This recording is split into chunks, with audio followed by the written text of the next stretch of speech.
Praise the Lord. கர்த்தருக்கு ஸ்தோத்திரம். இந்த நாளுக்கான வாக்குத்தத்தம் மீகா 7வது அதிகாரம் 15வது வசனம். நீ எகிப்து தேசத்திலிருந்து புறப்பட்ட நாளில் நடந்தது போலவே உன்னை அதிசயங்களை காண பண்ணுவேன். ஆமென். கர்த்தர் இஸ்ரவேல் ஜனங்களை வனாந்திரத்தில் ஒவ்வொரு நாளும் அதிசயமாக நடத்தி வந்தாருங்க.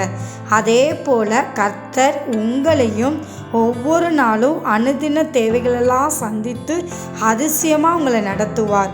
ஆமென். இந்த வாக்குத்தத்தத்தை நீங்கள் விசுவாசித்து இதை சொல்லி ஜெபிங்கள். தேவன் வசனத்தின்படி உங்களை ஆசீர்வதிப்பார். ஆமென்.